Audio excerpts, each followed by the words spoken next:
मला वाटलं जितेंद्र आव्हाडांना आत्ताच्या आत्ता जेलमध्ये टाकायचं आहे, तर तेव्हा टाकू शकत होतो, आता नाही.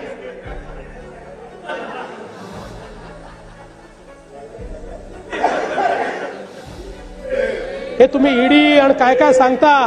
1 लाख पेक्षा जास्त. माझे वडील 2 वर्ष जेलमध्ये होते, आमच्या काकू शोभाताई 2 वर्ष जेलमध्ये होत्या. अनेक परिवार इथले असे आहेत की जे जेलमध्ये होते. पुणकर साहेब आमचे जेलमध्ये होते 2-2 वर्ष. त्या ठिकाणी केवळ मिसा लावून टाकला. काय तुमचा अपराध काय सांगायला कोणी तयार नाही, तुम्ही केलं काय कोणी सांगायला तयार नाही. केवळ तुम्ही विरोधी पक्षाचे सदस्य आहे म्हणून या देशामध्ये बाबासाहेबांचं संविधान गोठवून त्या ठिकाणी अख्खा अपोजिशन जेलमध्ये टाकण्याचं काम केलं होतं.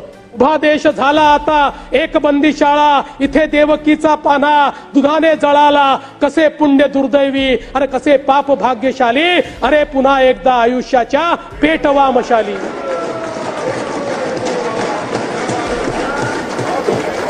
तिथे जस्टिस के.व्ही. कृष्णा अय्यर होते. त्यांनी 12च दिवसांनी 14 जूनला निकाल दिला आणि त्याच्यामध्ये सांगितलं की अलाहाबाद हायकोर्टाचा निकाल प्रथम दर्शनी आम्हाला योग्य वाटतो, त्यामुळे आम्ही त्याच्यावर स्टे करणार नाही, पण अंतिम निर्णय होतपर्यंत इंदिराजी सभागृहाच्या सदस्य राहतील, तद्वतच प्रधानमंत्री राहतील, पण सभागृहाच्या वोटिंगमध्ये किंवा कामकाजात त्यांना सहभागी होता येणार नाही. अशा प्रकारचा त्यांनी निकाल दिला. हा निकाल कधी दिला? 24 जून 1975 आणि त्याच्या दुसऱ्याच दिवशी 25 जून 1975 ला इमर्जन्सी लागली. या देशामध्ये सुप्रीम कोर्टाने निकाल दिल्यानंतर मान्य नाही, या देशामध्ये इमर्जन्सी लागली आणि 1971 मध्ये युद्धाच्या काळामध्ये मिसाचा ऍक्ट तयार केला होता, maintenance of internal security act. Nana Bhau, मी नाही, आमचे जयंतराव मगाशी म्हणाले ना की आपण जो एक कायदा तयार केला जो जॉईंट सिलेक्ट कमिटीकडे आहे, तपासून घ्या तो कायदा. कुठल्याही मूलभूत अधिकाराचं एवढे हनन होत असेल तर मी कायदा परत घेईल, पण हा जो कायदा होता ना मिसा, कुठलाच मूलभूत अधिकार नाही, नो स्क्रुटिनी, नथिंग. मला वाटलं जितेंद्र आव्हाडांना आत्ताच्या आत्ता जेलमध्ये टाकायचं आहे, तर तेव्हा टाकू शकत होतो, आता नाही.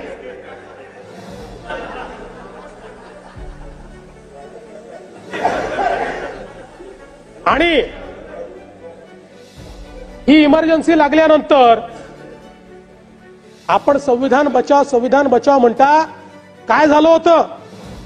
मूलभूत अधिकार कायद्याने डॉक्टर बाबासाहेब आंबेडकर म्हणतात मला सगळ्यात जास्त प्रिय मूलभूत अधिकार आहे, ते मूलभूत अधिकार सस्पेंड केले, अभिव्यक्तीचं स्वातंत्र्य समाप्त केलं, माध्यमांवर सेन्सरशिप, पेपर काढायचा असेल तर कमिटीकडे जाऊन पेपर त्या ठिकाणी दाखवावा लागायचा तर पेपर काढता यायचा, एक पुस्तक लिहायचं असेल तर त्या ठिकाणी सेन्सर बोर्ड तयार झालं होतं. अशा प्रकारची व्यवस्था आणि राज्य कायद्याने नाही हुकुमाने चालेल अशा प्रकारची व्यवस्था ही त्या ठिकाणी तयार झाली होती. किशोर कुमारांवर त्या ठिकाणी गाण्यावर बंदी टाकली होती. किशोर कुमारांनी फक्त इमर्जन्सी योग्य नाही म्हटलं तर किशोर कुमारांना त्या आकाशवाणीवर बंदी टाकली आणि त्यांचे गाणे वाजवणे बंद केले होते. त्याच्या तर एवढे एक्सेसेस आहेत, म्हणजे खरं तर ही ती जागा नाही सांगण्याची, पण जॉर्ज फर्नांडिस यांच्या परिवाराशी त्या काळामध्ये जे काही झालेलं आहे, आजही मी सांगितलं तर माझ्या डोळ्यात पाणी येतं आणि माझ्या अंगावर काटे त्या ठिकाणी उभे राहतात. ही त्यावेळची अवस्था होती.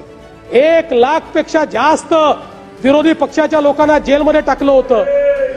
हे तुम्ही ईडी आणि काय काय सांगता. 1 लाख पेक्षा जास्त. माझे वडील 2 वर्ष जेलमध्ये होते, आमच्या काकू शोभाताई 2 वर्ष जेलमध्ये होत्या. अनेक परिवार इथले असे आहेत की जे जेलमध्ये होते. पुणकर साहेब आमचे जेलमध्ये होते 2-2 वर्ष. त्या ठिकाणी केवळ मिसा लावून टाकला. काय तुमचा अपराध काय सांगायला कोणी तयार नाही, तुम्ही केलं काय कोणी सांगायला तयार नाही. केवळ तुम्ही विरोधी पक्षाचे सदस्य आहे म्हणून या देशामध्ये बाबासाहेबांचं संविधान गोठवून त्या ठिकाणी अख्खं अपोजिशन जेलमध्ये टाकण्याचं काम केलं होतं. त्याच वेळी खरं म्हणजे सुरेश भटांनी म्हटलं उभा देश झाला आता एक बंदी शाळा, इथे देवकीचा पाना दुधाने जळाला, कसे पुण्य दुर्दैवी अरे कसे पाप भाग्यशाली, अरे पुन्हा एकदा आयुष्याच्या पेटवा मशाली.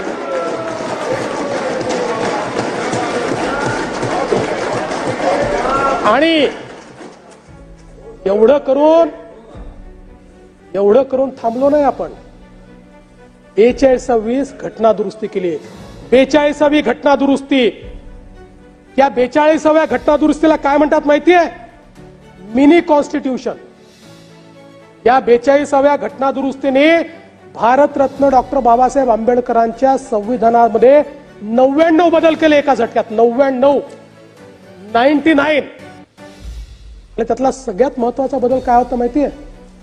सगळ्यात महत्वाचा बदल हा होता की देशाचे पंतप्रधान आणि लोकसभेचे अध्यक्ष हे न्यायालयाच्या कक्षात येणार नाहीत.